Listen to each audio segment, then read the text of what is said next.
قال الله تبارك وتعالى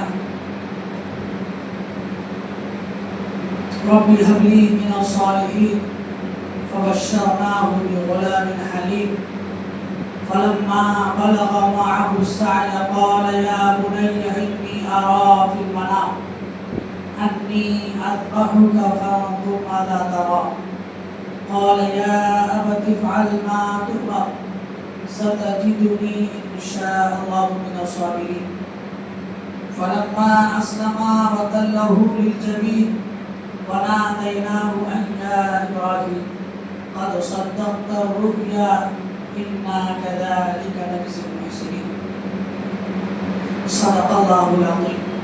وقال النبي صلى الله عليه وسلم من وجد سعة ولم يضاحي فلا يقربن مصلانا. وقال النبي صلى الله عليه وسلم سمنوا ضحاياكم فإنها على الصراط مطاياكم أو كما قال عليه الصلاة والسلام. اللهم صل على سيدنا وشفيعنا وحبيبنا ومولانا محمد وبارك وسلم.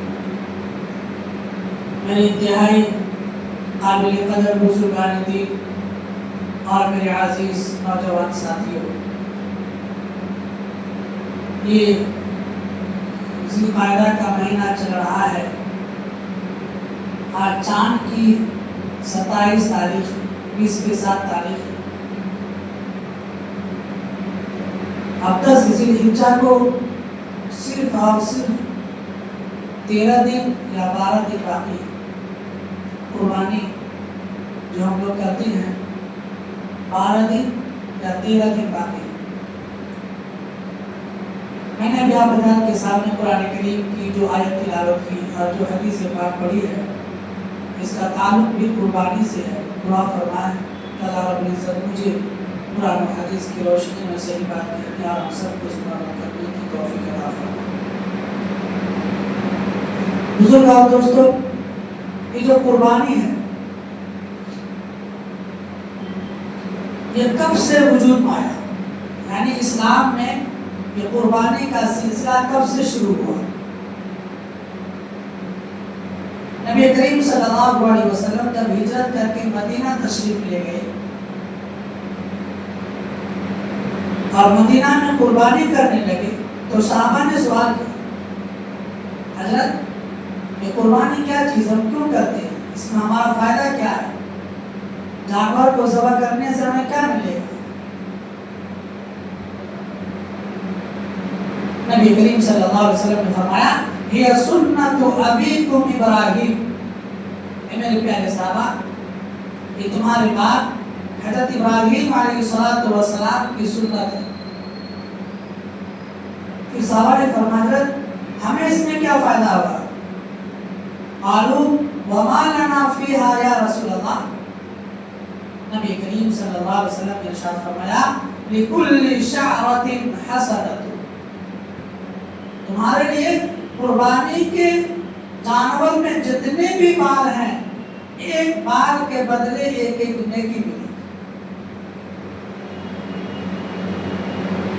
تو بزرگ اور دوستو، یہ قربانی جو ہے حضرت ابراہیم علیہ السلام نے جو اپنے بیٹے کی قربانی دی تھی، وہاں سے یہ سلسلہ شروع ہوا. اور اللہ اکبر، ہم آپ تو جانور کی قربانی کرتے ہیں، بڑے جانور کی ہو یا چھوٹے جانور کی ہو. اور حضرت ابراہیم علیہ السلام کو اللہ نے جو قربانی کرنے کا حکم دیا تھا وہ کسی جانور کو نہیں، وہ بیٹے کو قربانی کرنے کا حکم دیا تھا کہ بیٹے کو ذبح کرو. آپ اندازہ لگائیں اس واقعے کو اللہ تبارک و تعالیٰ نے سورہ صافات آیت نمبر 99 سے لے کر کے 111 تک جو بیان کیا، 99 آیت سے لے کر کے 111 آیت تک اس واقعے کو بیان کرتا ہے، صرف قربانی کے واقعے. سورہ صافات قرآن کہتا ہے حضرت ابراہیم علیہ السلام کو اللہ تبارک و تعالیٰ نے 86 سال کی عمر میں اسماعیل علیہ السلام 80 پہ 6 سال کی عمر جس کی ہو اور اب تک اس کی جھولی جو ہے اس کی گود جو ہے بچے کی نعمت سے خالی ہو، اور بڑھاپے کی اس عمر میں بھی اپنے اللہ سے اولاد کی نعمت مانگ رہے، رب ہب لی من الصالحین، اے میرے اللہ اگرچہ میں بوڑھا ہو گیا ہوں، اگرچہ میری بیوی بوڑھی ہو چکی ہے، لیکن اے اللہ تو بغیر باپ کے بھی بچہ کو پیدا کرنے پر قادر ہے، بغیر ماں باپ کے بھی بچہ پیدا کرنے پر قادر ہے، اے اللہ مجھے بڑھاپے میں اولاد نصیب کرو۔ اللہ تبارک و تعالیٰ نے خوشخبری دی، فبشرناہ بغلام حلیم، ابراہیم تمہیں بردبار حلیم شریف پاکیزہ بچہ لڑکا عطا کرنے والا۔ اب سوچیے 86 سال کی عمر میں اللہ تبارک و تعالیٰ نے حضرت ابراہیم علیہ السلام کو لخت جگر نور نظر حضرت اسماعیل علیہ السلام عطا فرمایا، اور بچے چھوٹے سے تھے، دھوکہ ہوا کے مکے میں چھوڑ کر گیا۔ ابھی زمزم کا واقعہ پچھلے جمعہ کو بیان کیا، اب بچے بڑے ہو رہے، 10 سے 12 سال کی عمر کے درمیان ہو چکے ہیں ابراہیم علیہ اسماعیل علیہ السلام، اب تھوڑے چھوٹے چھوٹے کاموں میں اپنے ابو کا ہاتھ بٹا رہے ہیں، میرے ابو بوڑھے ہو چکے ہیں، کوئی سامان ہے، کوئی ضرورت کی چیز ہے، ابو کو لا کر کے دینا شروع کر دیا۔ ابو اور امی کی ارمان آہستہ آہستہ پوری ہو رہی ہے کہ بڑھاپے کی عمر میں عام طور سے ماں باپ کو اپنے بچے کی ضرورت پڑتی ہے، خدمت کی ضرورت پڑتی ہے، تو چلو اللہ میرے بیٹے جو ہے میرے لیے سہارا بن رہی ہے، اور فوراً اس حالت میں اللہ کا حکم ہوتا ہے ابراہیم ابھی تمہاری آزمائش مکمل نہیں ہوئی، ایک پرچہ امتحان کا اور ہے، آپ سنو، اور یہ پرچے پچھلے تمام پیپر سے سب سے ٹف پیپر ہونے والا ہے۔ فَلَمَّا بَلَغَ مَعَهُ السَّعْيُ، قرآن کہتا ہے جب حضرت اسماعیل علیہ السلام نوجوانی کی عمر کو پہنچے، اب اللہ تبارک و تعالیٰ نے ابراہیم علیہ السلام کو خواب میں کہا، قال یا بنی انی ارا فی المنام،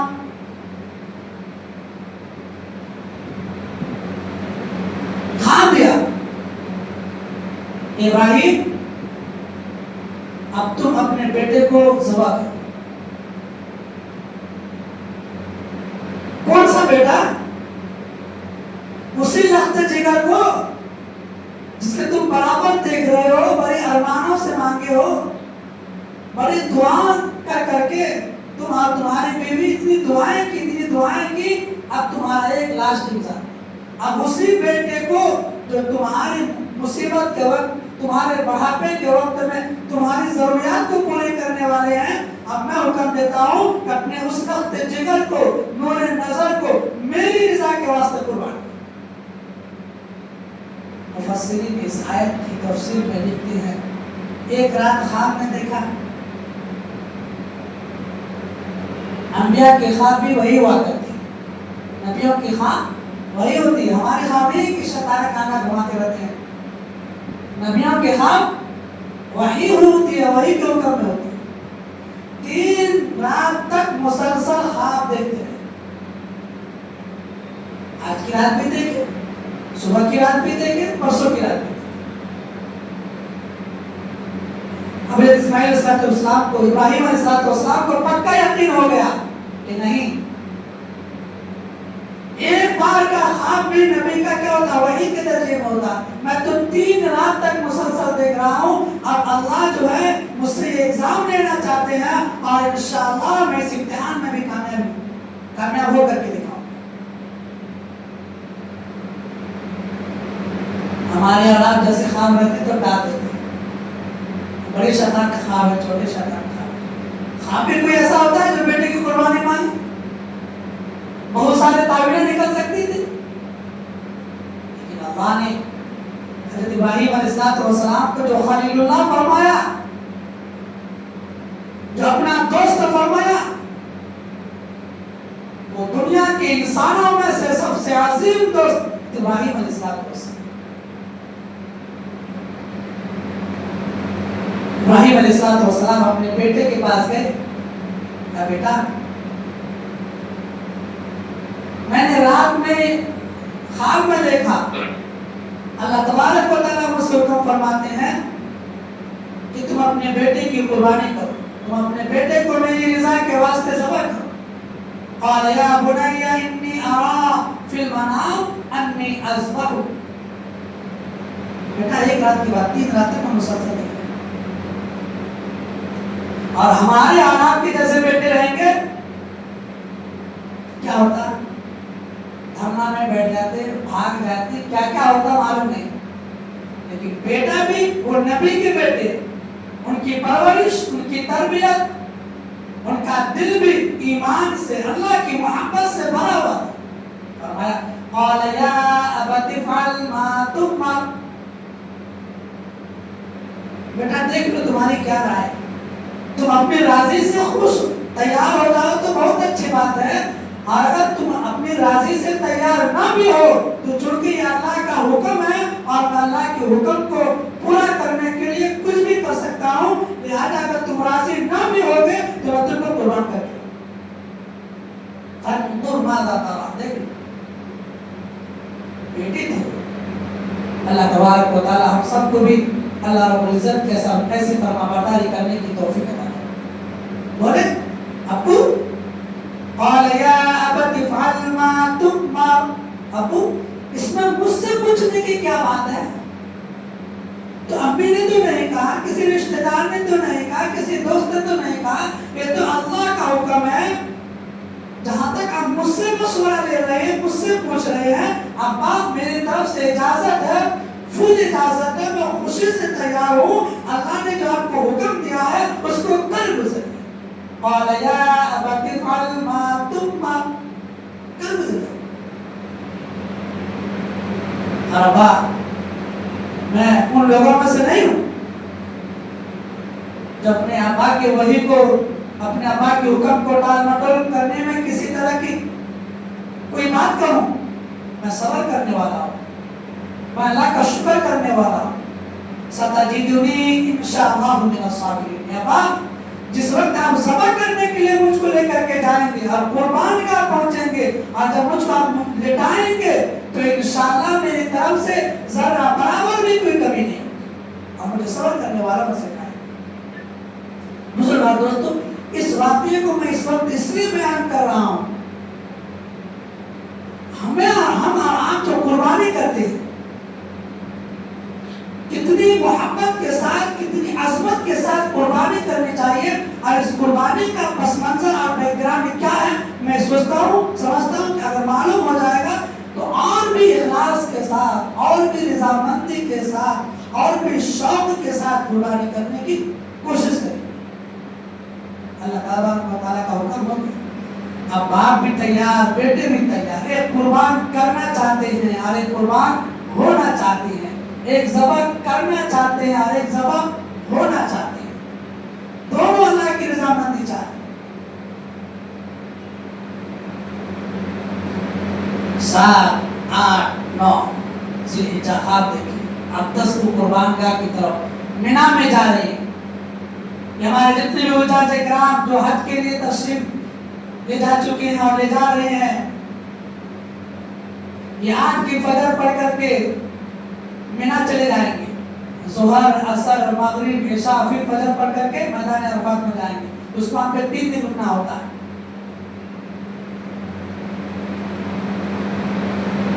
عرفات کے میدان میں جائیں گے, پھر ظہر عصر ایک ساتھ پڑھیں گے, ظہر کے وقت عصر پڑھیں گے, پھر غروب آفتاب کے بعد میدان عرفات سے نکلنا شروع کریں گے, اور پھر مزدلفہ میں عشاء کے وقت میں فجر مغرب کی نماز پڑھیں گے, اور پھر مینا آئیں گے.